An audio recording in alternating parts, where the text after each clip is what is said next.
Hey, Breaking Brown family, what's going on? It's your girl Yvette Carnell coming to you as I do every Monday and Wednesday, 9 p.m. Eastern Standard Time. And we're going to have an interesting conversation today. Today's conversation is going to be about something that you all have asked me to talk about for a while, and I just didn't want to get into that.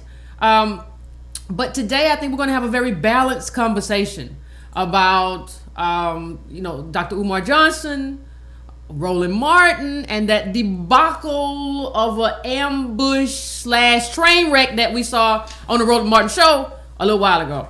But before we do that, as usual, everybody, let's do what we gotta do. Get your libations. Now's the day. Now's the time where you can have some libations. That's what we do. That's what we do during this time. Hey, everybody in the YouTube chat. Get yourself together. Like I say, put the baby down. Make sure everybody's situated. Everybody got whatever food or drink or snack they gonna come and ask you for while we talking, because we're not gonna slow down. I'm gonna try to keep it on track so that I can take in, a couple more calls maybe. But if you gonna call in, keep it concise. Okay, just keep it concise for me. For those of you who don't normally come here, or this is your first time here, or just your second time here, please hit the subscribe button. Also hit the notifications button so you get notified when I'm online. In case you forget or whatever, this just assures that you come back here. Also, and you don't have to wait. Like if I'm a few minutes later, whatever, you have to sit around and be like, when she go? You'll get the little note. Bzz, done. Beautiful. Now, also, you can go to breakingbrown.com. That's breakingbrown.com, and you can make a one-time donation or a monthly donation to what Iremy and I do here. You can also go to donatebrown.com and make a one-time donation. You can also subscribe to the newsletter, which is $2 a month, which is 50 cents per newsletter, where I send links to news that you might have missed, because this is all about political education. So I send the links to make sure that, we're getting a political education, and you don't have the time to look through all this stuff during the week and see, okay, what did I miss? I send you the links to stuff that I think is important to black news, black politics. So again, you can get that newsletter at breakingbrown.com and take care of that for me. If you do groups, please put it in your group. Share this link in your group. And Iremy, I forgot to tell you, I might not be here on Monday. All right. Okay, so I know you like to do the show on Monday, so and I think if I can, I might do a makeup show on Tuesday, and then we'll have 3 shows. I may have a show, I have 2 shows, and we'll just make up for all that. So just keep that in mind for Monday and Tuesday going forward. Okay. So if we have had time for everybody to get their libations and everything, if you've had time to do what you have to do, and get yourselves together and get yourselves situated in the right frame of mind, we are going to have a conversation about something that came across my Facebook a few days ago, like 2-3 days ago, whenever it was. Apparently, Dr. Umar Johnson went on the Roland Martin show, and everybody is now all up in arms. People are taking sides. One side is shouting, get rid of them hoteps. And the other side is shouting, get rid of these bougie Negroes who think they know everything, and these crazy feminists. You're going to have to explain to people what the hotep is. I don't even know. Hotep is, we were here first. I guess, I don't know. It's a name made up. Y'all know what the hotep is. Somebody give people it's a funny thing to define what a hotep is or it's what a greeting. Hotep ain't. It's like some African but greeting, right? That ain't what they mean when they call Dr. Umar hotep. They don't true. mean anything nice by that. That's not what that. It's an insult, okay. Right? So for those of you who did not catch it, all of this actually came from the Breakfast Club. So if you go back to that first clip, right, that clip number 1, go back to that. He was on. Dr. Umar Johnson was on the Breakfast Club. Charlamagne the God always causing trouble, but he was on the Breakfast Club, and he was talking about a lot of stuff. There was a lot of stuff that was talked about. Interracial marriage was one of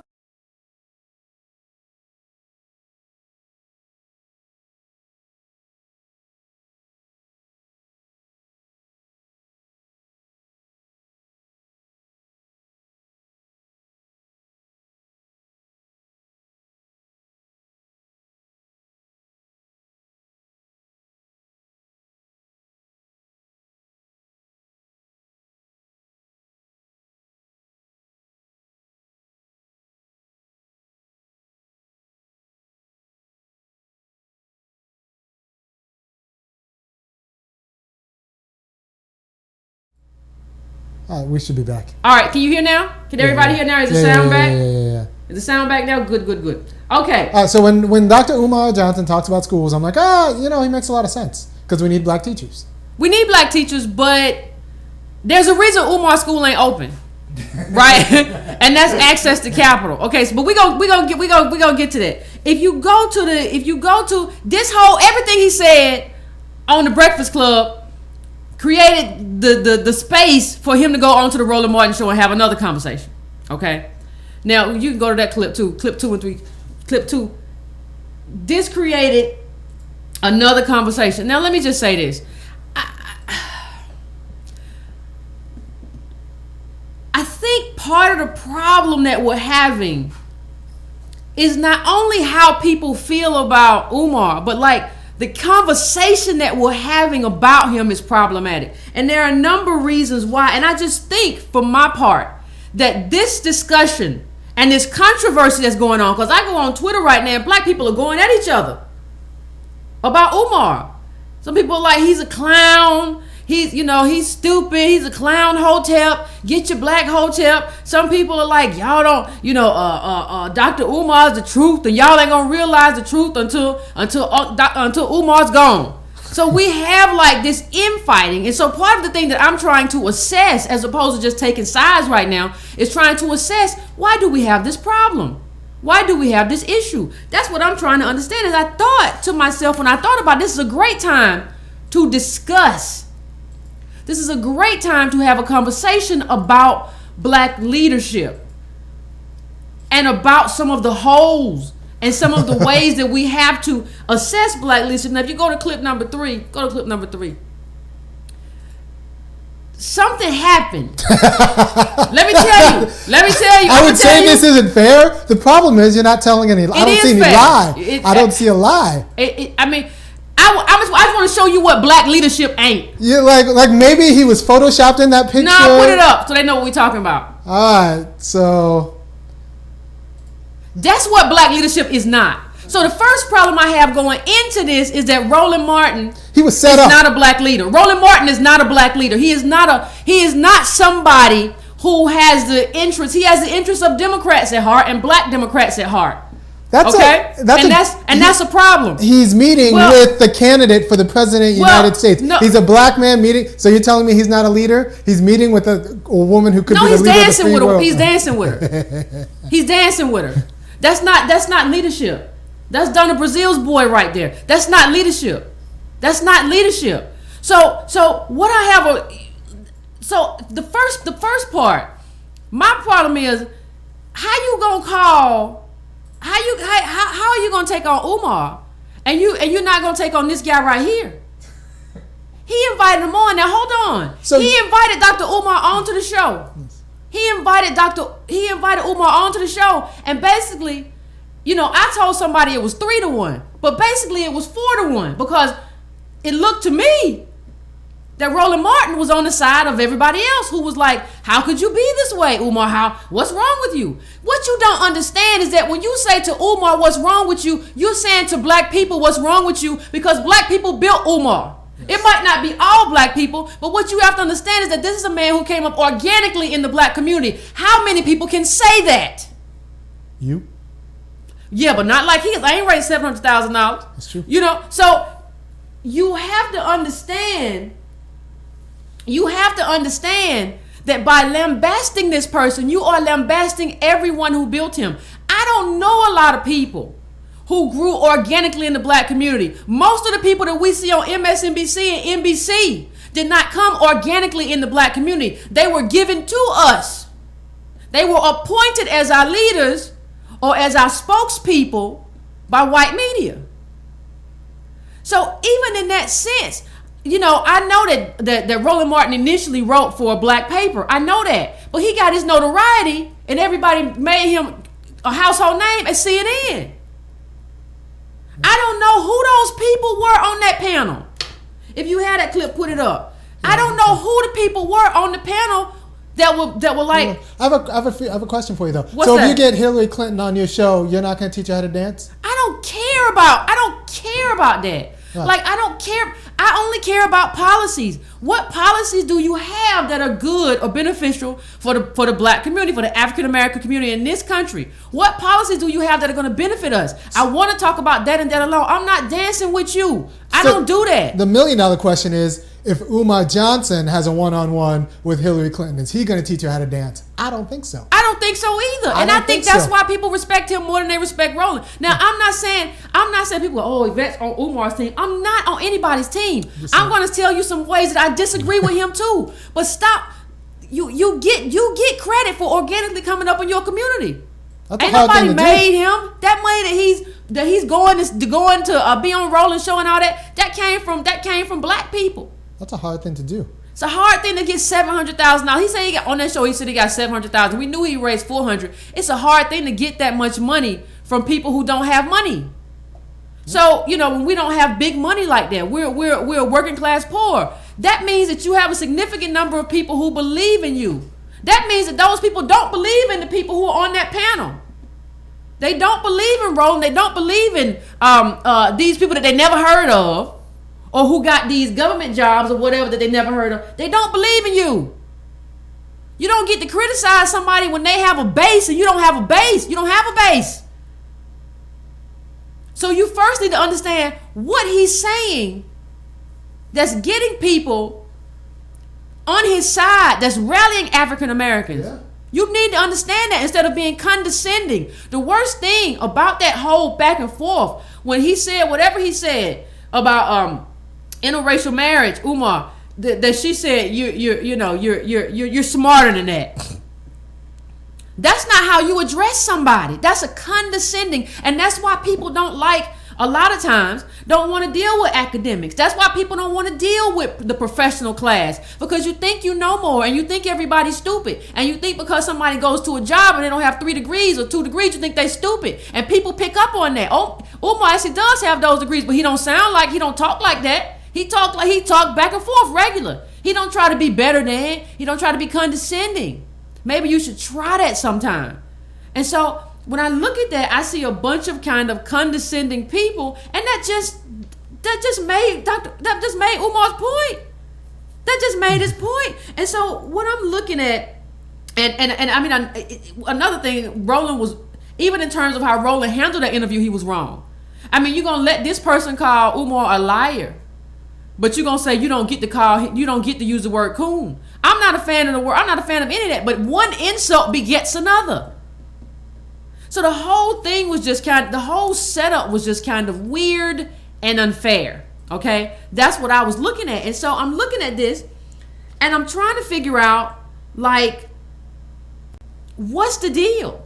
Like, and like, where do I come down in terms of what I think about what Dr. Umar says? Like, what do and I said, because people have been asking me that for a while, and I think it's time that, I kind of at least take a moment to address where we agree and where we don't agree, or what I think he gets right and what I think he gets wrong. And I think I can do that in a way that's not disrespectful and that's not condescending, and still address the main points of the issue. There's going to be disagreement, but one of the things that I think he's right about, when he was on the Breakfast Club, he said something about the black bourgeoisie, or caring more about themselves and the people around them. And he was talking about another country than they care about the people. And so that's why we get this. And that's called, that's brokerage politics, right? That's true. That is true. You get these black bougie people, the black bourgeoisie. It's not even a real class, because they don't really have no real money, no real resources. Right. So I don't call it the black misleadership class anymore. I call them black misleadership functionaries, because they don't have no money. That's why they're making these things, to get money from white people. And so when he criticizes the black bourgeoisie and says that they're looking out for themselves, it's the truth. When he says part of the problem that we have is that we went 8 years with Obama and we didn't get anything, and that's going to have consequences. I told y'all that 4-5 years ago, that there's going to be a consequence of not making a demand of the first black president, because the next white president is going to come along and say, why are you asking me when you didn't even ask your black president? I said that too. That's pretty true. And on my factometer, that's true. I agree. Okay? I mean, when he says, again, I think he was talking about somewhere else, but he was talking about immigrants coming into countries to build their own base, as opposed to kind of having solidarity. I think he was talking about China. I haven't been to China. I don't know, but I see that here as well. So that's true. I agree. That's part of why they come. Part of why they come is to build themselves up and their communities up financially. They're not looking necessarily for solidarity. And that's something that the Democratic Party misses when we try to make allies. We don't, as black people, the people who represent African Americans, don't look for that in terms of looking at, okay, how are we building our allies? And what do these allies want to do with and for us? That's true too. Now, here's where Dr. Umar and I kind of split ways. If you all saw the Jared Ball show, Dr. Jared Ball was on here and he talked about the myth of black buying power. I think Umar is right when he starts to assess the problem and where some of the problems come in. But when you start talking about black buying power, that's a myth. That's a myth. The racial wealth gap is not a myth, but black buying power is. And we've talked on this show about how you cannot assess a community's power by consumption. You assess that by the resources that they control. And part of our problem is that we don't have real wealth. We don't control orange groves. We don't control the orange groves where they make the orange juice that goes to McDonald's. We don't have defense contracts where we make planes and jets and stuff. That's money. The money that you spend for Jordans is not real money. That's not the money that you can stop buying Jordans tomorrow, and that'll be great. You can save money for your light bill in case something happens. You might be able to save up a couple $1,000s. That's great. But what I'm telling you is that that's not a recipe for community uplift. Part of the thing, excuse me one second. Part of the problem that we have, Umar's like, well, we have to build our own things. We have to build our own schools. But that's kind of the thing you can do in a third world country, right? Like you can just get some brick and something and build a little hut school or something. You can build your own schools. But everything is expensive in this country. You can't do that. And that's not even how our institutions and governments work. You can't do it that way and control it yourself. That's not how it works. And that's why Umar School isn't open right now, is because $700,000 really ain't enough. I understand the accountability issues that some people have had with him. I get that. But even if he had been totally accountable right now, he still wouldn't have a school. Y'all need to get that man at least you need to start off with at least $5 million. Yeah. Just if you want him to have a school. Right. Because we're talking about not enough. The building, construction, maintenance. Yeah. You need janitors, teachers. Yeah. Teachers paid well because we just don't want to pay black teachers poverty wages. Yep. And since you're dealing with poor kids, it's actually more expensive to educate poor kids than it is to educate like upper middle class kids. So you're going to need extra money.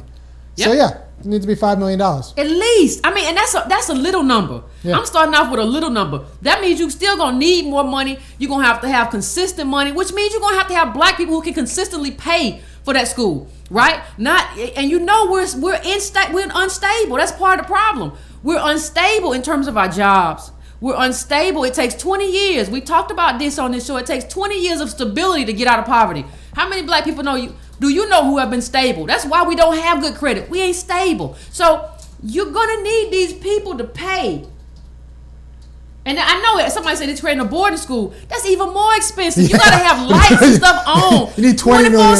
You need 20 by licensing and insurance and you need $20 million. You know how much it costs to bring them kids in? They gotta live there. That means you gotta feed. You ain't doing just a lunch program, and you're not getting no money from the government for free lunch and nothing like that. Because he says I want to totally own it.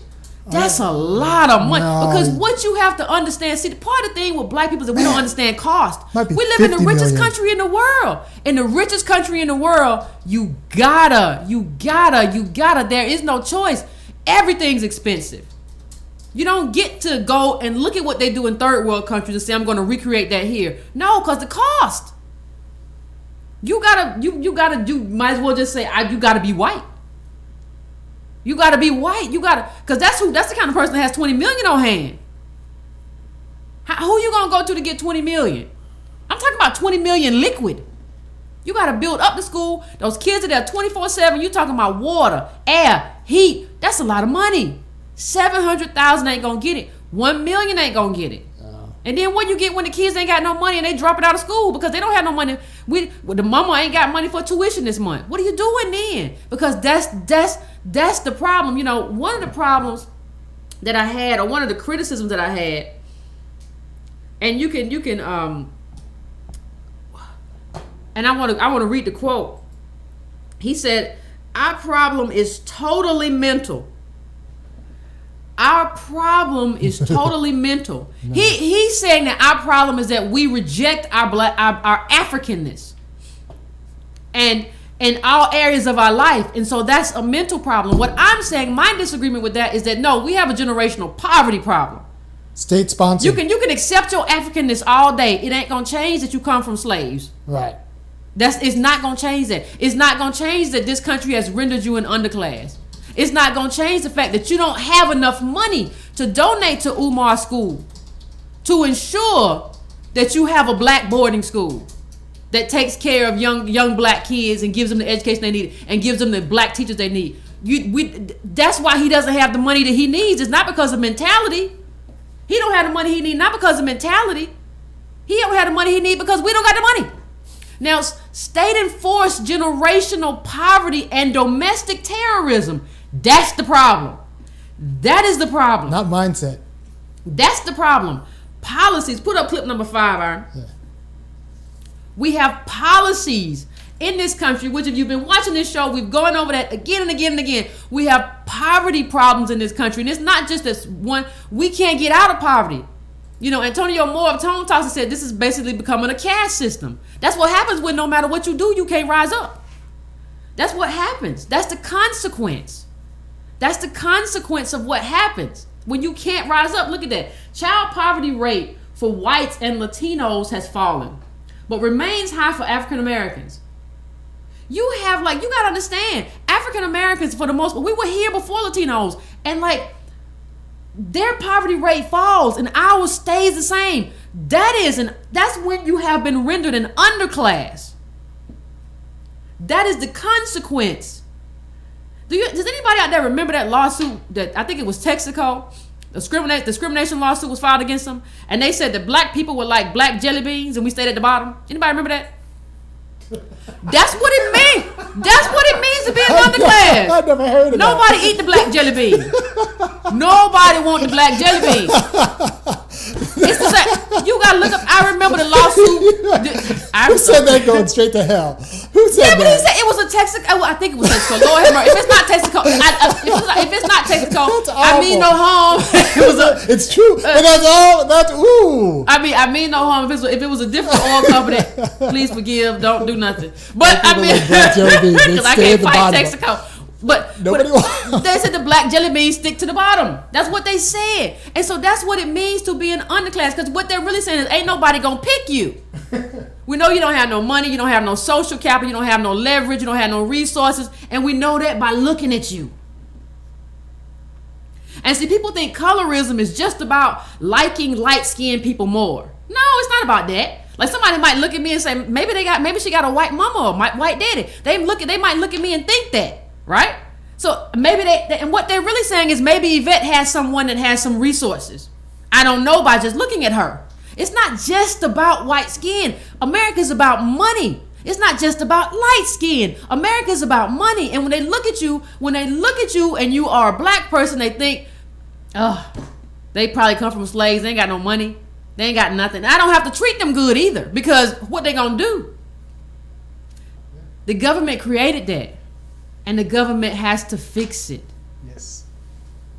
You don't fix that by changing your mindset.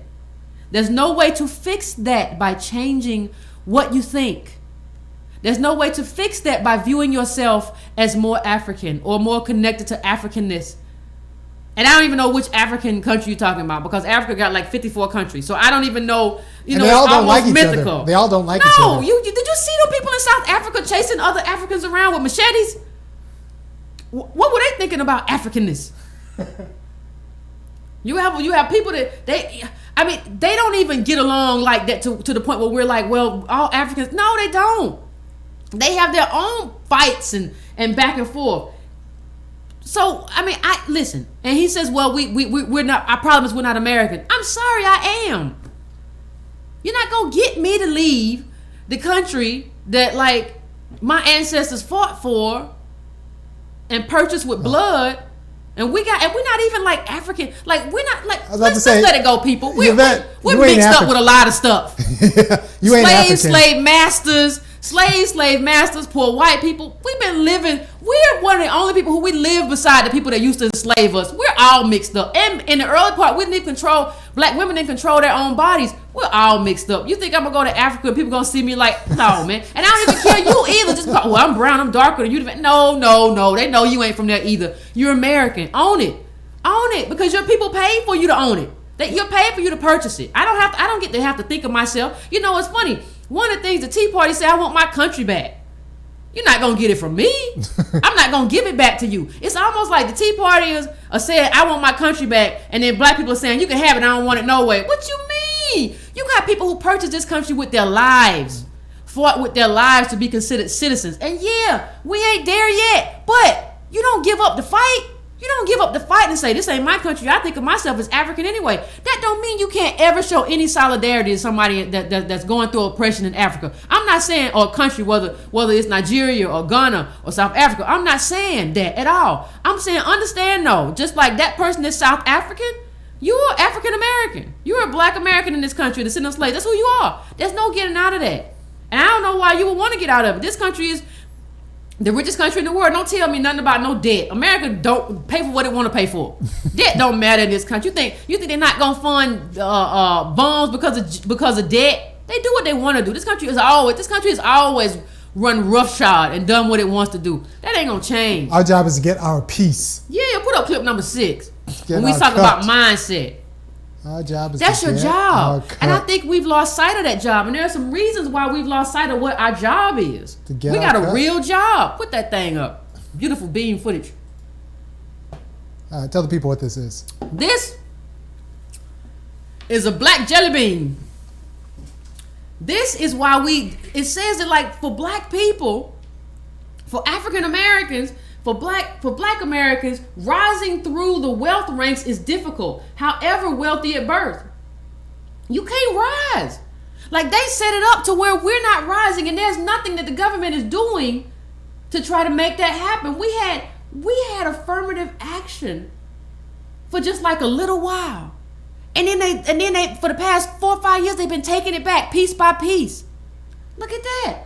I mean, let me read this again. For black Americans, rising through the wealth ranks is difficult. However wealthy at birth, because 7 out of 10, as we mentioned last show and the other show, 7 out of 10 black kids born into the middle class fall out of it. Forget rising, fall out of it. That's our situation. But that's a systemic situation, and that situation created by poverty. We talked about Jay-Z last week and how the government made it so black people couldn't get mortgages, and that's how the projects that Jay-Z was born into, that's how that came about. And it was supposed to be affordable housing. It was never supposed to be made into these ghettos. That's what that was about. We've talked about The Color of Law, that book, about how, you know, FDR, when they set up the New Deal programs, places that were integrated, white and black, the New Deal housing segregated them. That was the government helping create ghettos, helping create segregation, helping to put us in a position where we were going to become a permanent underclass. The government did this. You're not going to undo it, however good your intentions are. You are not going to undo that by saying, I'm going to raise money for a school. Because we don't have enough money for you to create the kind of school you need. It's not, and I'm not saying there's nothing wrong with Umar's intentions. I think his intentions are very good. Honestly, I do. But there's a reason why you've only raised $700,000 and you probably need at least 20 mil. For a boarding school, yeah. Yeah. Staying there, yeah. And that's just the start. You have to have that. You have to have a capital flow every month. Your boarding school gotta stay full, and the parents gotta pay. How? The middle black family has $1,700. Single black women are like worth what, $5? Women who went to school women who went to school are negative. Yeah. Women who went to college like negative 11,000. or something. I mean, it's just, how are we going to do that? And and if she stopped getting her hair done, it's still not enough money. No. It's still not enough money. So, I mean, one of the things we have to do, and you can put up clip 7, one of the things we have to do, we have to start learning how to count. I have said before, we have to learn how to count. We have to learn how to count. That's the only way this gets done, is if we learn how to count. We don't know how to count. Yeah, it's good. That's a problem. This is a good clip. What does it say? No, it says our racial wealth gap is driven by policy choices. That means it's not financial literacy of individuals. It's not technical education by our black workforce. No, it's policy choices. That means it will not be fixed by technical education. It will not be fixed by financial literacy. It will be fixed by policy choices that steers money and capital into black communities. Nope. It won't be cured by your mindset. It will not be cured by your mindset. You can change your mindset tomorrow. It won't be cured. You can wake up tomorrow. Every black person in this country can wake up tomorrow and say, I accept my Africanness. I'm going to do business with black people, and I'm gonna put black people first, Africans first, and it won't change. You may see some marginal changes, but it won't change the fact that we're underclass in this country. It just won't. And so, that's the problem with that. When Umar says that there's a purge of black African Americans going on, I agree. I mean, I actually think we're kind of at, nearing an extinction moment, and we don't know, and we don't want to do anything about it. That's a problem. So I agree with him on that point. But one point where I disagree with him is he said, well, this is about, and this is, white genetic survival. No. This is about money. This is about money and power. I don't nobody care about what the genetic. This is about money and power. And if they do get rid of you, it ain't just because they don't like you or your black skin. It's just because, we don't need that many to exist. Yeah. It's not about else to show get me some evidence of white genetics. Show me some evidence of that. No, they found someone else to clean their houses, is what they mean. Yeah. All right, we're done with black people. You want rights? Now you're just extra. Yeah, now you just. I'm gonna find some. We can get Mexicans, Hondurans, whatever in here. We don't need you no more for that. You want to do a bunch of stuff and rabble rouse, and you want labor rights. You want $15 an hour. When really, if wages had risen with productivity, it would be like $22 an hour, wouldn't it? Yes, it would be like $22 an hour. They don't even want to pay you that. America can go into other countries, destabilize those countries, send in a flood of immigrants who are desperate to work for cheap labor, and instead of us saying no, stop doing that, stop going over there and messing up stuff so these people can stop coming over here because I need a job, we're like, well, kumbaya, everything, everybody. It don't work that way. It's much more complicated than that. It's just much more complicated than that. And I think what we have to do, when I think about it, this brought up a problem of how black people, how African Americans in this country, how descendants of slaves in this country assess our leaders. And it got me to thinking of, what is the problem with how we assess our leaders? I don't get it. Why do we have, what I was seeing online is that nobody quite knew why they liked or disliked Umar. It was based on an issue.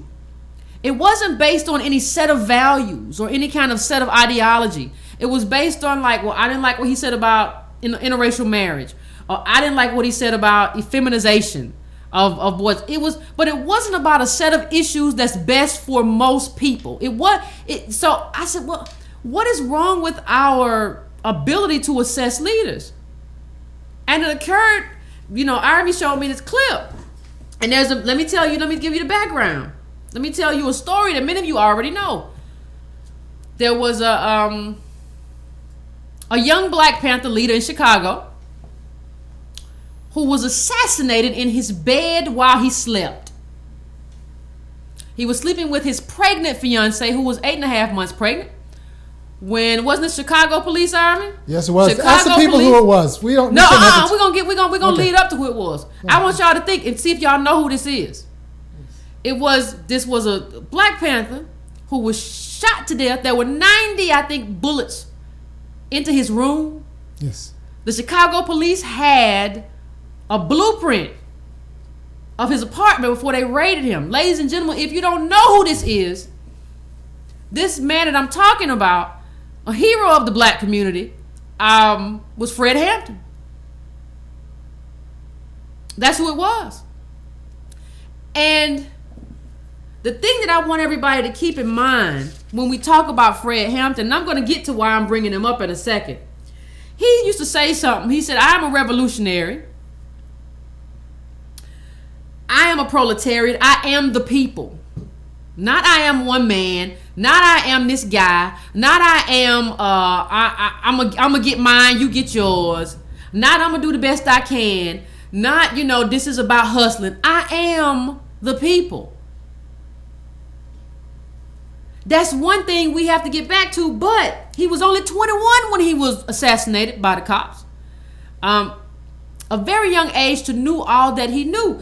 And he said, in terms of capitalism, he said you don't fight white capitalism with black capitalism. That's what Fred Hampton said.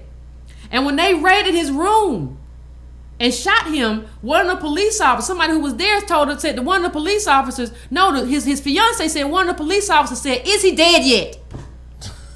Then another police officer started shooting again. They said he was breathing. They said he's good and dead now.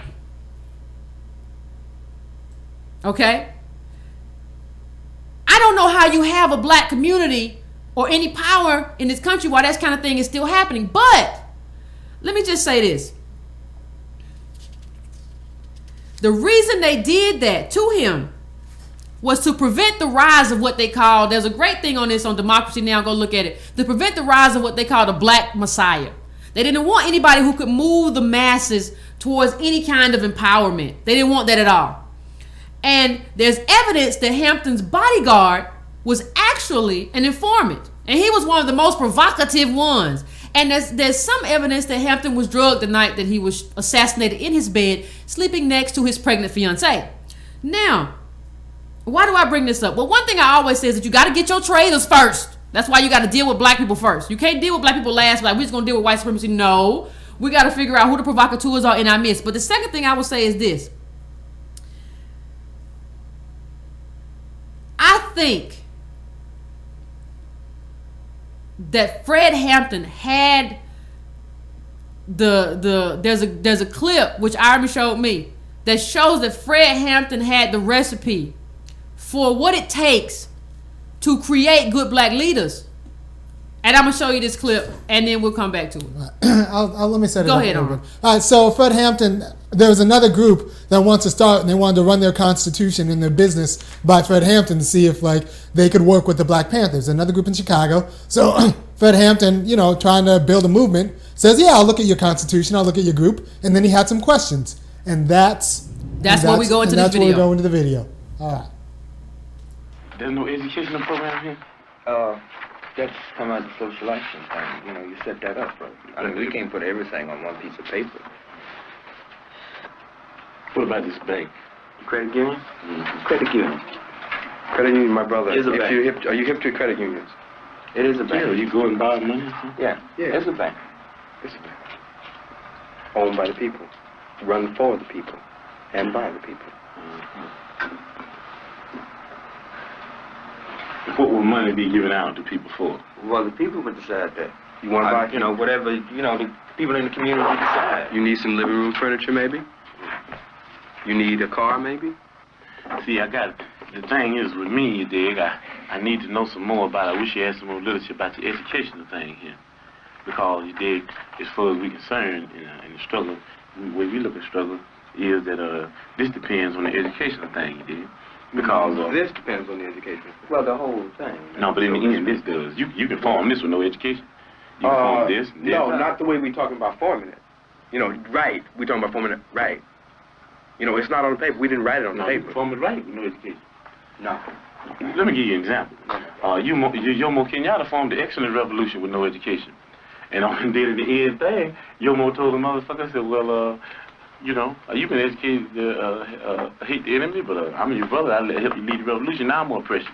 Another example, Papa Doc in Haiti. Papa Doc in Haiti hated everything white. Man, you couldn't put this white paper in front of Papa Doc's face, but he moved all the white people out and he took over and be a president. He did, causing no education. And the people that have been educated, they just said that we don't hate the motherfucking white people, we hate the oppressor, whether he be white, black, brown, or yellow. So we got to know the educational program to find out what is going to be in the finale. A lot of people, Jomo Kenyatta is called not a never a revolutionary, but an ex-revolutionary. So is Papa Doc. They brought on a successful revolution. That thing in the Mao's was a bitch. Bantu freedom fighters, all that kind of action. But what we're saying is the end. That you don't judge Castro now. You can't do it. Nobody in this room could judge whether Castro's going to be a revolutionary or not. You know what I mean?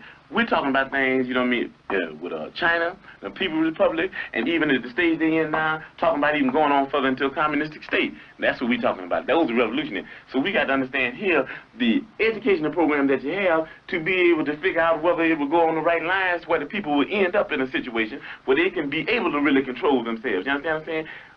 With no education, the people take this local foundation and start stealing money because they won't be really educated to why it's the people's thing anyway.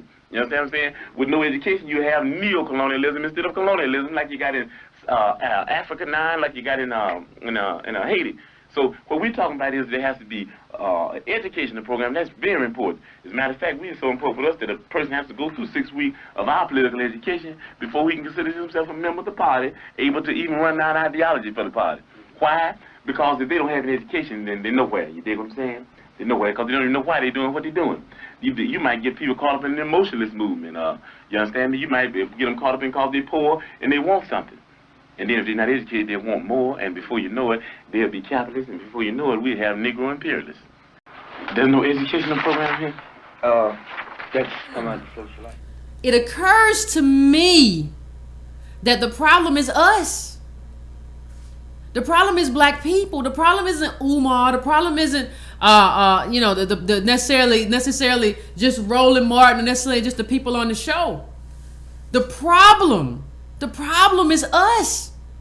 And the lack of political education. What Fred Hampton said in that video is basically, if the people don't have a political education, they just gonna end up with a bunch of black neo-colonialists, or what we have now, a bunch of black neoliberals. That's how we got Obama. Because we don't have a political education. And we don't even know how to assess our leaders. We don't know how to look at them and tell what's good and what's bad and what's right and what's wrong and what we're looking for, because we don't have the political education to assess them. So we go by how much we like them. We go by, oh my God, Obama has a beautiful black family.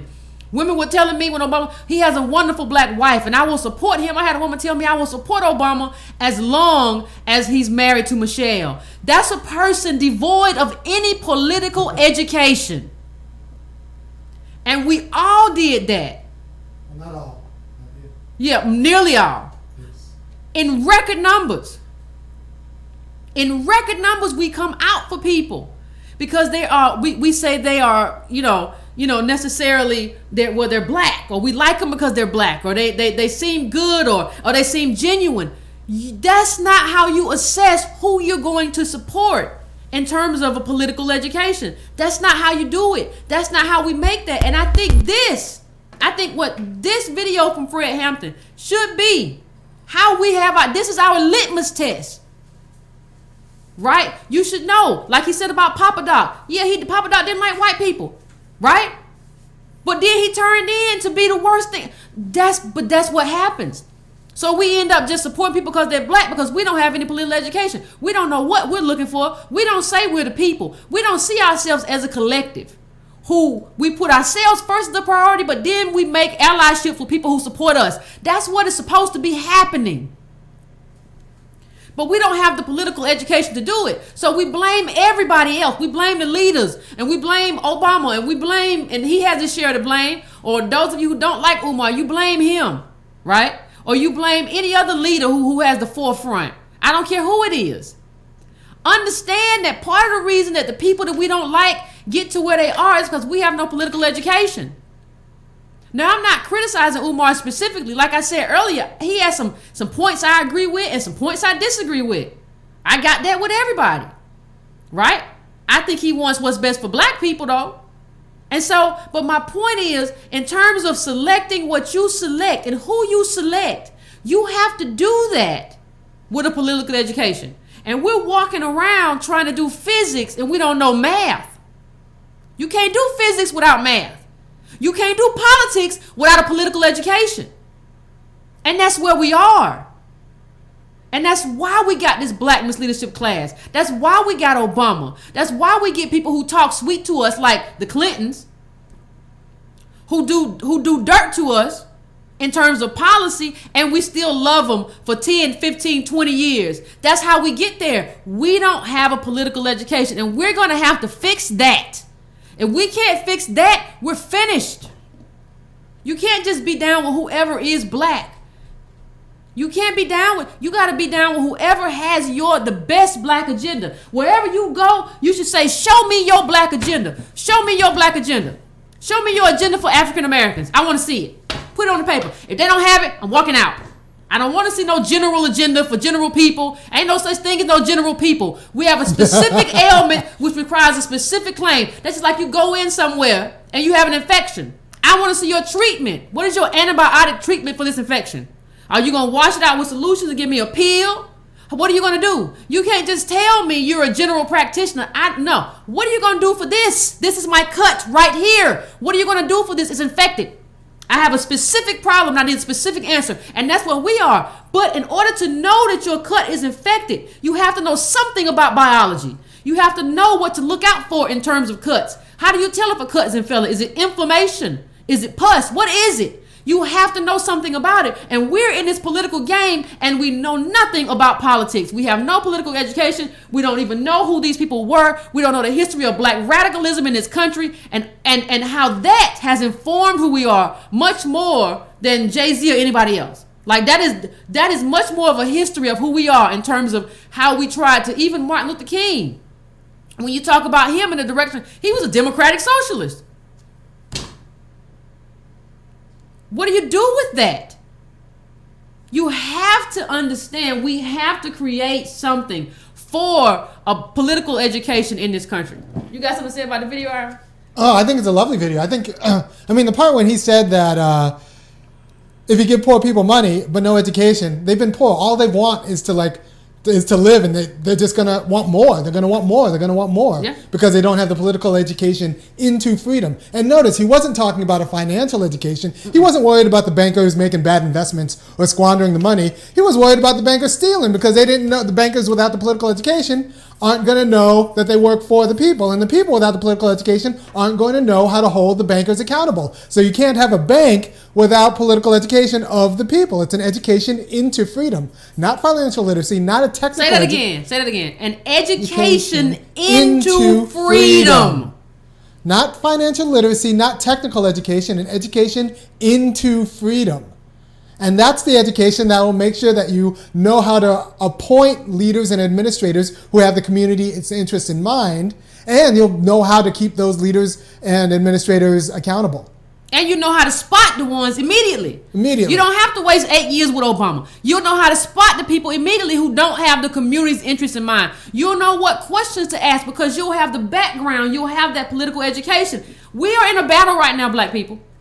In the black community, we're in a battle in this country between freedom and financial literacy. It's freedom versus financial literacy. You only get to choose one. Right. No, without that education, he said you'll get swept into the emotion of the movement. You won't vote for Obama because of his black agenda. You'll vote because you like Michelle's dress. Which and that's a problem. That's a problem for people for black people who want to keep their homes. Right? That's a problem for black people who got foreclosed on. Yeah. Like, we shouldn't vote for Michelle's dress. We should vote for Obama's housing. How are you going to keep black people in their homes? How are you going to make sure black communities have assets that they can pass on to their children? Like, that's the agenda. That's like our lack of political education let people like Obama slide. And we let our politicians slide because we don't have a political education, because either we're poor and we want stuff, so we don't know how when enough stuff's enough stuff, or when to share our stuff. Yeah, and then people always tell me, well, we're not going to get reparations. Well, put that clip up about baby bonds. If we're not going to get reparations, and I don't think that's something we should ever give up on, because that's what we need. It's what we're due. No, not just what we need. Yeah, it's what we're due. It's services for, it's payment for services rendered. We already did the work. We just want the payment for it. And so, even if you're not going to talk about that, why can't we talk about baby bonds? That was something that was brought up by Derek Hamilton and Sandy Darity, of both professors, about dealing with the problems that we have. This would give the people who were born into poverty, who are disproportionately black, disproportionately African American, money at birth in terms of a bond, whether it's $20,000 or $50,000 or whatever, depends on how poor. And you would be able to use those bonds later in life to spend them on assets, whether it's a house or whatever. They would give you money since you were not passed down generational wealth. That would be the government giving you some generational wealth to get started with. So if you're not going to talk to me, because I have a lot of people say, well, reparations never going to happen. Well, why aren't you even talking about baby bonds then? Why aren't you talking about anything? The solution can't be just do business with black people. The government has a responsibility. And what we cannot do is keep allowing the government to walk away from that responsibility. Because nobody else allows the government to walk away. Bankers get their money. Farmers get their money. The people who make jets get their money. Everybody is getting a subsidy. Except for who? Us. And the stupidest thing that we do is say, well, it's not going to happen anyway. It's not your job to decide what's possible. It's your job to have a political imagination, decide what you need, what your family needs, what everybody in your community needs in order to be okay. That's our job. Our job is to worry about ourselves first and decide what policy solutions best aid us and aid our community. That is our only job. And we can ally with people to meet the more general needs of the community. We can certainly do that as long as they understand that we're at the bottom. We're doing worse than everybody. We don't have time to be talking madness. We're putting ourselves first. You have to understand we're in an emergency situation, so we're putting ourselves first. That's the first thing. If you're going to be in allyship with us, you got to understand. And it's not because we're selfish. We've been here longest. We're in the worst position, and we're putting ourselves first. If you understand that, then we can do some business. If not, you can keep it pimping. You can do that. Because we're on a mission, and we got to be on a mission. And talking about who is and who is not inspiration is not helpful to the conversation. We have to start talking about policies. We have to start creating groups in our community where we get together and we talk about articles. You all get the articles I send. Get together with people and talk about them. And what that means. And what you can do in your community. And how that affects your community. And what that means in terms of how you interact with local officials. Get together and read these books. We still gotta do the Booker conversation. We gotta do that conversation. It's gonna be real interesting after everything's come out. But get together. I had The Color of Law the other day, that book. Get together and don't have people started. You remember the 90s, people had all these investment clubs with no money. Yeah. Let's get together now and talk about political education. That's what we need to do in our Breaking Brown chapters. Let's read about the assassination of Fred Hampton and what that says about still the corrupt Chicago police and how do we get these police in check. Let's talk about all of that. But these police are never going to be in check as long as we ain't got no money, because you can treat poor people any kind of way. We need to get what we're owed some kind of way. And we need to understand. We need to understand what it means to be the people. We need to understand what it means to be the proletariat. We need to understand the responsibility that comes with that and the things that we should look for when we're looking at politicians and how to assess those politicians. So if you're ready to go to the phones, I am too. I don't want to take up too much time. I know I took up too much time last week. Whew. But yeah, I don't know how we do it without Fred Hampton, exactly. There's no way to do it without a political education. It just doesn't happen. Hello? Hey. No, I can't hear you. Hold on a second. You can't hear me? No, turn up your thing. See if you turn this up. Hello? Can you hear me now? Yeah, I can hear you now. Yes, I totally agree with you. We definitely need reparations. That's what's needed to redress what was done to us as a people. Listening to you, I'm in total agreement with you. And But one thing I wanted to bring up, though, that if we did get reparations, it would undo so much of the United States, so much of white life, so much of the white identity, white stability. It's based off of blacks' failure, blacks being oppressed. I just feel like if we did get reparations, I feel what's to stop whites from just killing us, genociding us? I mean, I know it sounds absurd, but that's a consideration, something to consider. And listening to Umar Johnson, I'm not a Pan-Africanist, but he always talks about like the need for African Americans or Black Americans to have like a country to advocate for us.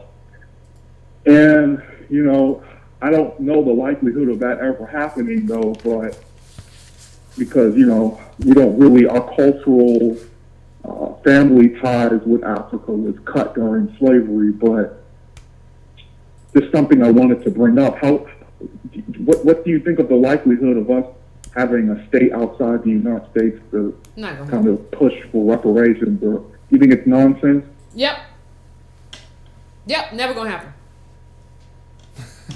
Okay. Thank you.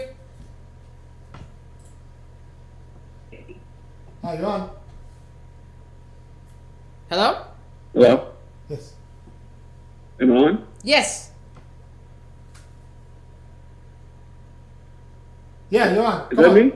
Yes, Yeah. that's you. Yeah. Oh, okay. I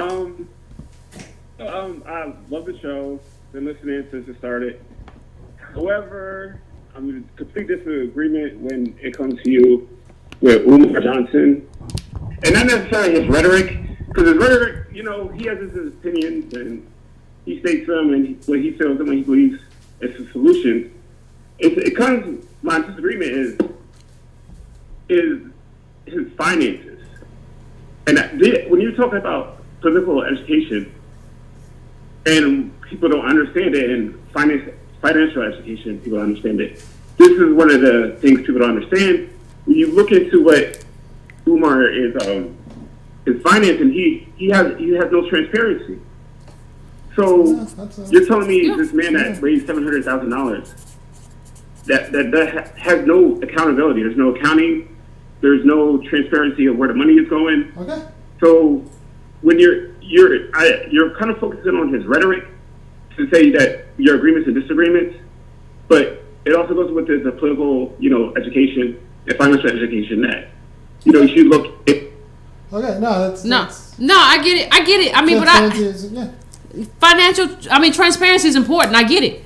But the truth of the matter is, I haven't followed his FundMe account. Some people saying they have received emails that where the money went. Some people say they have not. I haven't followed it enough to know. But I think if you're not being transparent, that's a problem. Yeah, I think if you're not, especially if you're telling people you're going to build a brick and mortar school, it's not like he told people, support me, be Umar, and travel around the world. If you're saying I'm going to build a school, that's important to be transparent. I agree with that. I just haven't. I don't ever speak on something I don't know, and I haven't received the messages from. I didn't donate, so I didn't receive messages from him. And I had some people say, well, I received some messages, so I don't know what they're talking about. And some people say, like, he wasn't responsive at all, and I don't know what's going on in school, so I don't know, so I left it out. I don't know.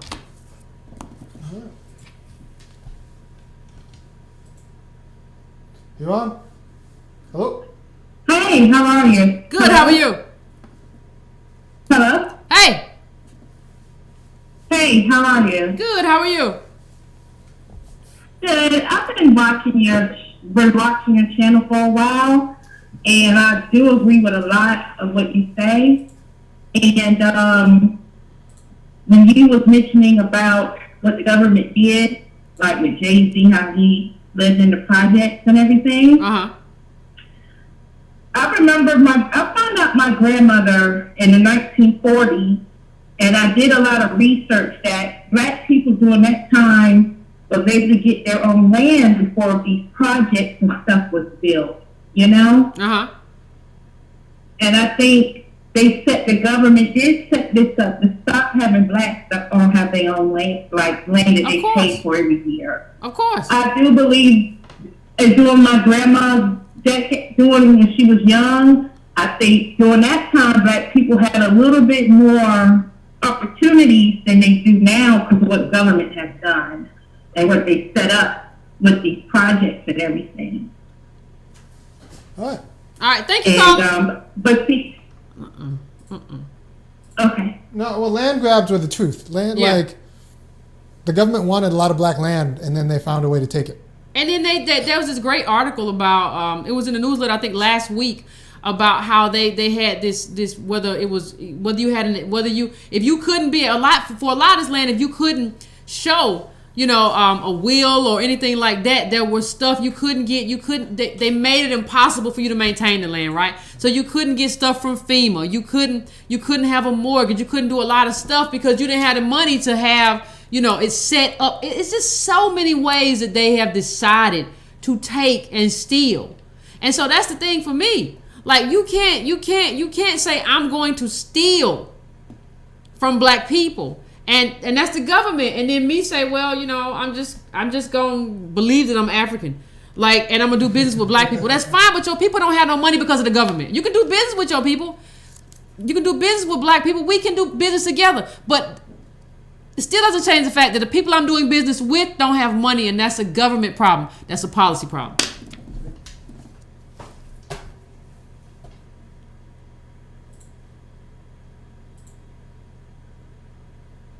You're on. Hello? Hey, good evening. This is Isaac calling from Kentucky again.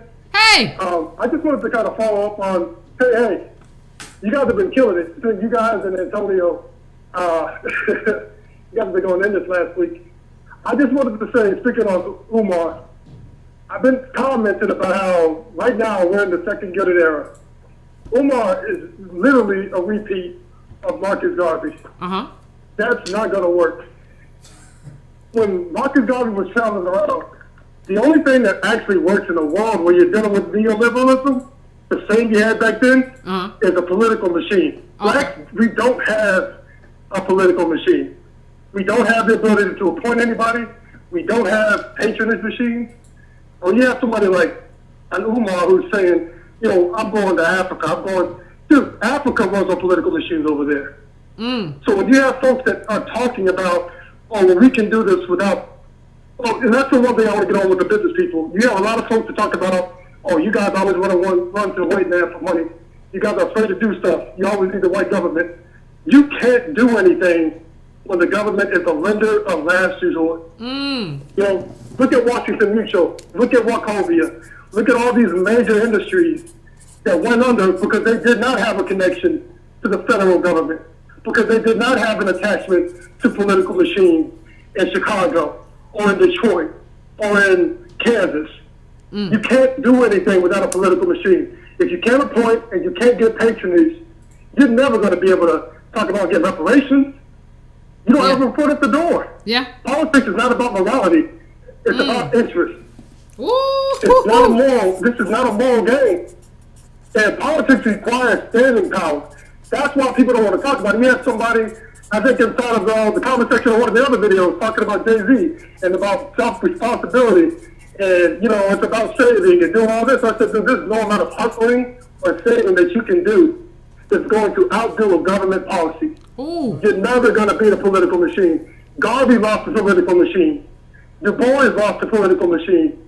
Martin Luther King lost the political machine. Malcolm X, when he died, everything that he created when he was alive died with him. You're not going to beat political machines. And African Americans have done everything. The new Negro movement, the Garveyite movement, the Nation of Islam. Yep. Right? All the civil rights movements without a political machine, which requires standing power. Businesses don't require standing power. Oh, hey, I don't want to do this anymore. I want to open up another business. You can do that. Politics requires you to fight to get policy, fight to keep policy, fight to expand policy. That's why everybody talks about, you're scared because you want to become a political movement. Dude, political movements requires organization. It requires education. It requires inside knowledge. I was reading, there's a document, there was an article on Bloomberg talking about the Irish Americans in this country. And granted, I know you can't use white people because they're white, but it talks about the occupations that they dominate. Irish Americans make up 13% of all management when it comes to firefighters. 13% in the country. They make up 12% of first-line supervisors of police and detectives. They make up 11% of all lawyers, judges, magistrates, and other judicial workers. They make up 11% of all appraisers and assessors of real estate. They make up all 11% of all firefighters in this country. They make up 11% of surveyors, cartographers, and photogrammatists. This is on the Bloomberg. Irish Americans do Irish American jobs. You're talking about people who are affiliated with everything that goes from real estate, right? Yeah. Police departments, fire departments. Those are social programs. Those are government programs. And I'm of the mindset when even when you talk about why are Irish Americans so pro-police, why are they so pro-law enforcement? For us, we look at it as an idea of, oh, they're just anti-black. Irish Americans look at it as these are institutions that allowed us to create a political machine. You're never going to see anybody talk about defunding fire departments. You're never going to see people talk about defunding, let's go ahead and defund the circuit judges' courts. You got 11%. 11% around this country, whether you live in Chicago or you live in Memphis, Tennessee, chances are you put 10 judges, one of them's going to be Irish. You get 100 police captains, commissioners, chiefs, 13 of them are going to be Irish. That's political power. Yeah. And guess what? They get to pass that on to their children. When you talk about it real estate, dude, do you know how in police departments have when it's time to reline districts, when it's time to redline districts, when it's time to bring in new property? Who do you think gets the first bids on it? Who do you think knows about that? Firefighters, police departments, folks that have connections with magistrates, and you have people that say.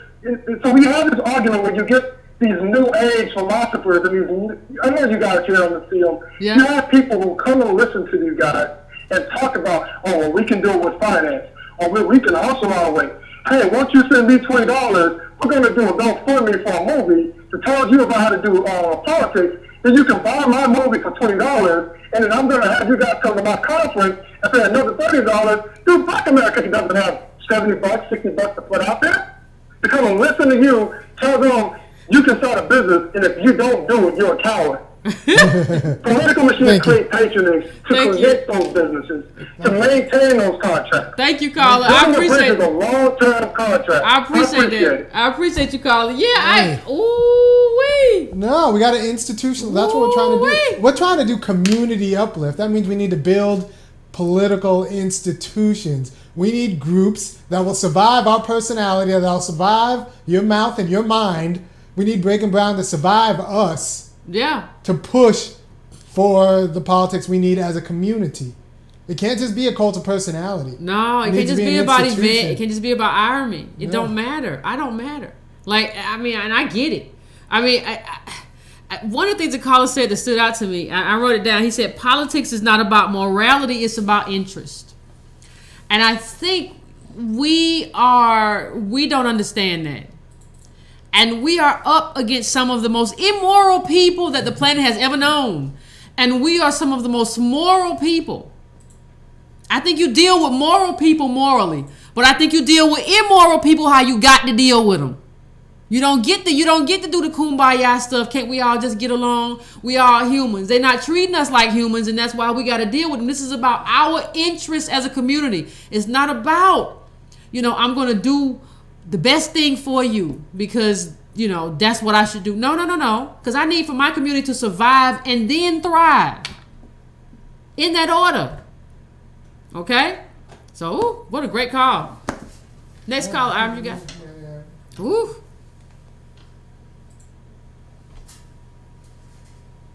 In that order. Hello? Hey. Ooh, what a great call. Turn your computer down. John from Orlando. How you doing? I'm good. Good. I was listening and I was really moved by watching that clip with the Black Panther leader there, and what he was saying about being for the people. And I think that's the thing that's missing from all the talk. most of what we're into and we listen to, we're more into, so this guy's getting money, and this is being the capitalist and being this version of that. But it's not about, like you've been saying, community uplift. How does it work for the community? Yep. And until we can get that part right, I think we have a long ways to go as far as the people who we lift up. Because mostly people who are, like you said, getting money, or they're that one guy that's standing out there and they're making millions or whatever, that tends to be the people we tend to worship. But the guy that fights for the liberty of the group, you don't hear nothing about any guys like that. So it's I think that's something we need to start pushing at the forefront as a community. I agree, Colin. Thank you. I agree. I mean, we have to somewhere along the line, and I don't know where, we got into this rugged individualism stuff, and that doesn't work. That doesn't work. That only works for sharks. And when you, to be a shark, you have to have capital in America. I mean, real capital. And it doesn't work. Like, the only thing the things that we have accomplished in this country, we have accomplished as a group. We have our group, and then we have had alliances with people with shared interests or whatever, but it comes from here, right? That's what we did. That's how we get it done. And I don't know what else to tell you. All this stuff you've been told about, you can do it by yourself, that's just not true. There's nothing in our background, in the background of the descendants of slaves in this country and everything we do. There's nothing to indicate that that's true.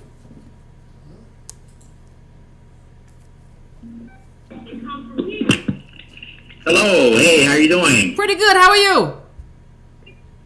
Hey, am I on? Okay, great. This is, as usual, you guys are really kind of hitting all bases. But there is an elephant in the room. Ooh. And this elephant is in the room in every show you do. Uh-oh. And I've really been hoping at some point that we deal with the elephant in the room. And I'm going to get to that elephant through that statement that the brother made and you repeated a minute ago, by saying politics is not about morality, it's about interest. Okay. Well, the question that's embedded in that is, why would black people think it's about morality? Okay. Why? What would make us choose morality over interest in the battlefield, the ruthless battlefield of politics? Well, lurking in the background of this probably is an argument that happened between Stokely Carmichael and Dr. Martin Luther King. And Martin Luther King had just written a piece that I think was later included in Strength of Love, where he said, where he characterized the civil rights movement in these words, and I'm paraphrasing. He said, if black people are to win the affections of white people, then it would behoove them to appeal to their better interest. Stokely Carmichael took serious issue, as I do, with that, the civil rights movement was about winning the affections of white people. But Stokely Carmichael asked a serious question when Dr. King said that. He said, Dr. King, why do black people have to be more moral than white folk? Dr. King didn't have an answer for that. Now, I need you to understand, this is very crucial. We have to go back to 1938 to really get the grasp of that question. Okay. When Benny Mays and Howard Thurman and Gardner C. Taylor visited Gandhi, and Gandhi asked him upon coming in, he said, well, your movement is doomed to fail because no movement on the history of the earth to liberate oppressed peoples has been done by adopting the religion of their oppressor. Now, this is the elephant in the room that I'm saying that is behind everything you say, Yvette, behind everything Dr. Umar is talking about, behind everything Army, everything Boy SWAT, everything. It is the elephant in the room that you have to deal with, because it is the stone, the roadblock in the minds installed on the hard drives of black people that is stopping them from actually comprehending what you're saying. Think about this for a minute. If I can destroy your whole entire community and you do nothing back, because a book tells you to turn the other cheek. Think of the power in that. If I control the person you get on your knees and pray to, I control you. When you look at the movie with the brother Nate Parker and his depiction of Nat Turner, the irony in that movie that was very just terrifying to me, that I think a lot of people missed, was he never really got rid of the true source of his bondage. He never got rid of it. Even to the point where he was being lynched and his head is to the sky, he still has this vision of this religion that is going to emancipate him, which in my estimation was actually the source of what ultimately killed him. And what is ultimately the source that kills everything as it relates to black people in America when we're talking about emancipation. Because again, all of what you're talking about is at such a deep level that I could never even get to that point, because you're dealing with, because I'm dealing with, because you're fighting against, when you're talking to me about it, thousands of years of programming that has been put on our hard drive. Now, of course, 500 years in America, but this 2,000-year-old narrative about Jesus was. Now, I'll end it with this. The Jesus, I'm an ordained Baptist minister, and I'm a theologian, I'm a civil rights attorney, I'm an academic. But I have to be clear on this. The Jesus that we have in America is not an emancipatory Jesus. It is a Jesus of bondage. What do I mean when I say that? I always ask black people, I say, anytime you're going to start talking about emancipation, in particular as it relates to black people, you're going to have to deal with that religion thing. But you have to start by getting rid of Jesus of the Bible. You have to get rid of that. And when I say that, a lot of black people, especially as a Baptist minister, they say, you're nuts. I said, well, tell me, what is more important to black people? The Jesus of the Bible that was programmed onto your cognitive hard drives in slavery, or the historical actual narrative of Jesus as a black man who lived his life in protest against government and was ultimately executed by state-sponsored violence? Now, if that's not a direct correlation, to Trayvon Martin, Mike Brown, Renisha McBride, Jonathan Farrell, Eric Gardner, Amadou Diallo, if that's not a direct lineage to that Jesus, then I don't know what is. Now, the Jesus we have today is the Constantinian Jesus, the fall of the what James Cone, black theologian, calls the fall of Christianity, which is when Constantine, a Roman emperor, adopted the religion as a political maneuver to enhance his grip on the empire. Okay. When that happened, the Jesus of the Greco-Roman world became aligned with empire. Fast forward 1,500 years, that same Jesus of empire is used to enslave cognitively the minds of black people. Now, that's a real quick and dirty primer as it relates to what happened. So only thing I'm saying, at some point, Yvette and Army, you're going to have to get to that elephant in the room, because a lot of what you are talking about is running up against the religious virtue of black people that's not even theirs. It was put on them, and they don't even realize it. So you have to undo what the preacher is doing on Sunday morning. Oh. Yeah. Yeah. But you a Baptist minister. Yeah, I'm a Baptist minister, but I have, a lot of this, you gotta realize, I went to seminary at Yale.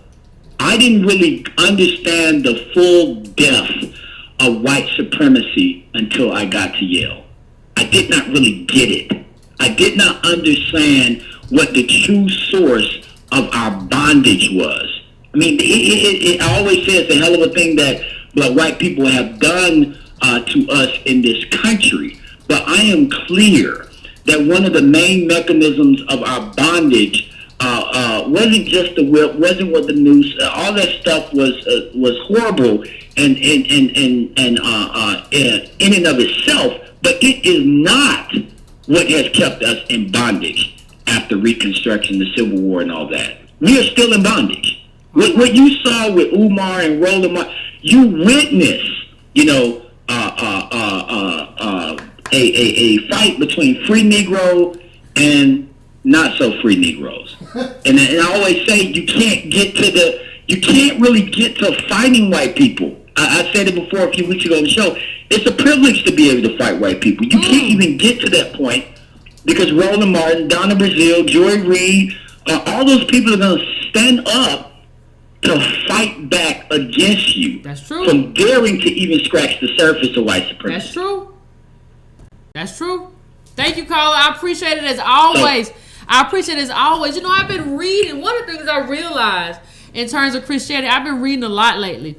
And I realized that there is a black sort of radical tradition in Christianity that has been buried and sort of hidden from us and replaced with this passive interpretation of Christianity. And so what I think, I wouldn't tell anybody to give up their religion. I think what we need in terms of religion is a new interpretation. And we need to understand who our true forefathers were in Christianity. And it's not Creflo Dollar.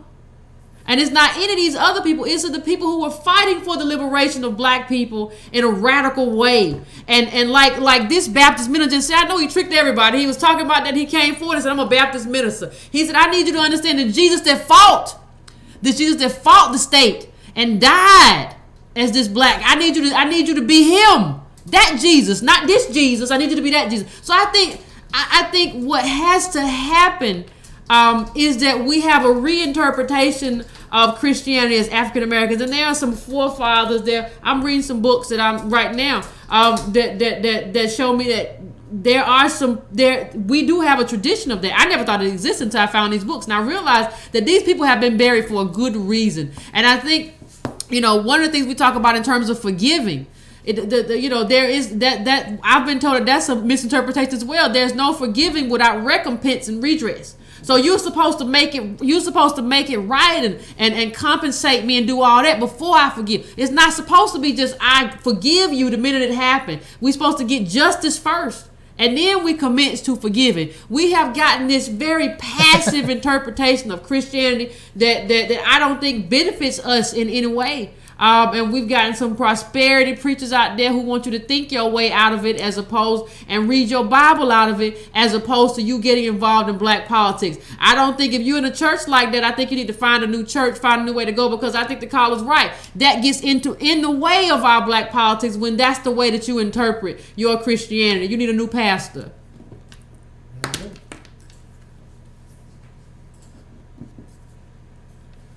You on?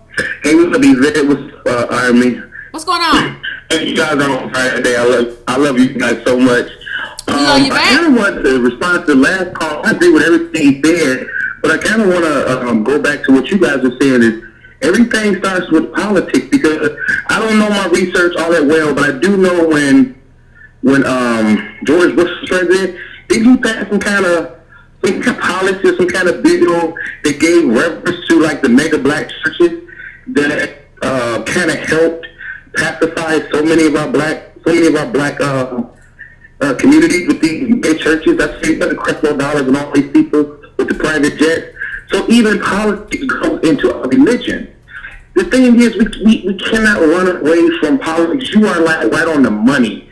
And I think our biggest problem is, I hate to say the mindset, but just more so just getting people just enough to just want to do something about it. If you have enough people in place like yourself, like Army, like Tone Talk, we can start making some headway. This was the first time I ever saw that clip from Fred Hampton, and I'm going to start researching him because that was phenomenal. This dude was 21 years old, and he was speaking about stuff that's still relevant today. I mean, even more so, because what he was saying in that clip was that we have basically become what he was trying to get the people to understand without the education. Because the thing is, we have been bred into this system without any kind of education. And now the only way descendants of slaves, black folks, can get ahead is by stepping on the backs of us. You know, the whole crabs in a barrel. I know you had to get this, one of the shows, but I want to get out.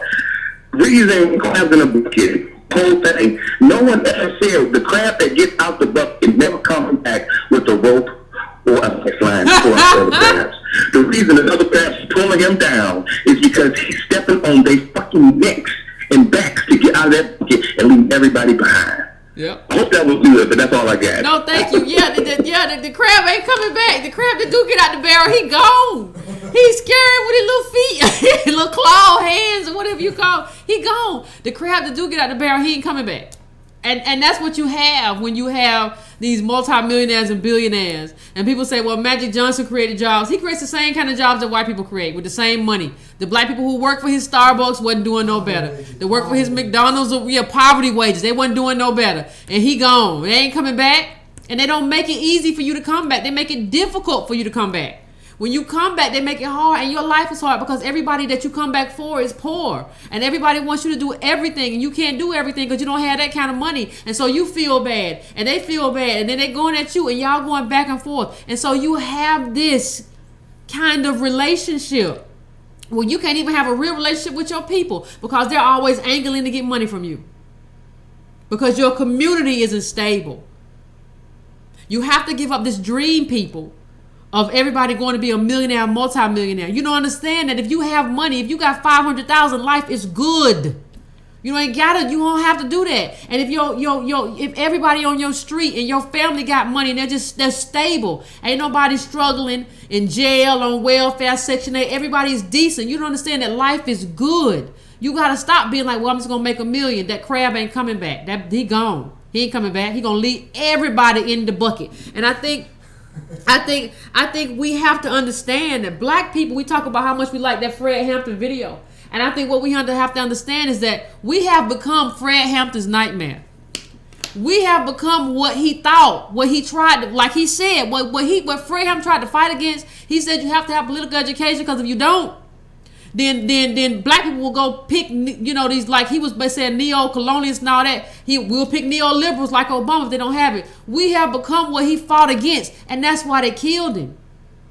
That's why they didn't want him to teach that. But we gotta know that. That video is still around. We gotta know that. We gotta understand that we have become everything that he died for this. And we're not honoring his death by being ignorant. I don't care if you got money, you got a library. You can save up. You can buy used books now. Just shake them out on the front porch so they won't have bed bugs. Shake them out on the front porch. That's all you got to do. Like, get the book. Get the political education. That's what we got to do. So, next call, Ira.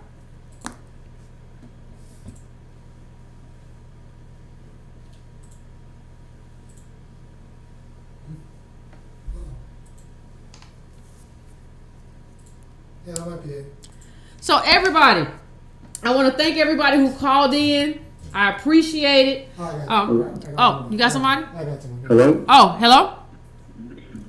Yes, real quick. Okay. If you're trying to wrap things up. Hello? Yeah, I hear you. Oh, okay. So I just wanted to follow up real quick. There was this mention of reinterpretation or realigning values. First of all, my name is Mark. I'm from the Bay Area. Okay. And Mark. I appreciate the show. And so I wanted to follow up with the whole Christianity discussion because the elephant aspect was really true in terms, not necessarily with the show, but with these sort of dialogues. We forget how we've been sort of indoctrinated into this moral, paradigm. So, but in terms of reinterpreting the Bible, in terms of black people seeing themselves in it, you wouldn't need to look any further than like Bob Marley, right? For that example, for that taking it and really revealing the reality of it as it pertains to us in the diaspora as African people, and really actually specifying clearly with prophecy, so forth and so on, if that word applies. I think, he could serve as a tutor for that sort of consciousness to sort of be raised. I think a lot of black Christians in America the program that's been set up, you know, it removes that sort of idea from your mind that you know, are a part of this, you know, even from the youth, you know, you don't see yourself in it in any way, shape, or form. It's not enough just to say that Jesus was black or he was a revolutionary or anything like that. You actually have to uncover the geographical, the scientific, the names, the etymological, all of the aspects of that particular document. And you will find, like, from the mentioning of Ethiopia to Kush, all the names, everything. I mean, that's enough to just follow up, you know, that part. But one other thing was, I know you mentioned you were doing a thing about Floyd Mayweather and McGregor, and I was watching some of the press conference footage afterwards that they had, not the big one, but there was like a smaller one afterward that Floyd Mayweather Sr. was, you know, he was sort of heckling McGregor. And towards the end of it, he made a comment where, McGregor made a comment where he said, you know, it wouldn't take much for me to catch his head low and catch him in a headlock and kind of choke him. He said, strangle him. And he said, you know, he basically made a pretty, not veiled, but a pretty obvious threat. Like, you know, this could happen in the ring if you don't watch your mouth, basically. I'll end up basically lynching him with my arm. Like, you know, because I remember you saying he's an animal, so forth and so on. He's a lot younger, and, you know, Mayweather's a lot older. And just that alone, like, just that kind of talk, that sort of, and just the tone, like, is anyone talking about the racial undertones coming from McGregor towards Mayweather, and just in the imagery of this? And, you know, I just wanted to leave you with that, and then, you know, maybe you can. Okay, thank you. Expound on that. I mean, I appreciate that. I think I saw McGregor called him boy or something. I think all of that is just to, you know, taking advantage of sort of racial animus to sell tickets, and I'm just not buying it. So I appreciate it, caller. I want to thank everybody who's in the chat tonight. I saw a lot of what you said, and some of you hilarious, and some of y'all were very prescient, and you know, in analyzing what we were talking about. I appreciate it. If you want to support what we're doing, you can go to donatebrown.com. You go to breakingbrown.com and get the newsletter, or make a one-time donation, or make a monthly donation, whatever you want to do. Please share this in your groups as well. Please go to subscribe to brown.com, and subscribe to just my mailing list. If dates change, if times change, if I can't be here at a certain time and I say I was going to be here, I need to have your email so that I can let you know. So I know a lot of you be like, what happened, Yvette? I sent out an email, so I want you all to be on that list. Share this with your groups. If you're new to the channel, please subscribe. Hit the bell if you can, so that you get notifications when we're on. And other than that, I want to thank you all for it. Hey, listen, if you want to get a good book, I think it's called The Assassination of Fred Hampton. Get that, and you can read more about it. Okay. I appreciate everybody coming. You got anything you want to say before we head out? No, I'm happy. I love that Fred Hampton clip. I think it's important. No. Oh, it is good. All right, now, Breaking Brown family, y'all take care. Don't be no stranger. When we come back, don't drink and drive. Y'all had your libations. Get somewhere and sit down.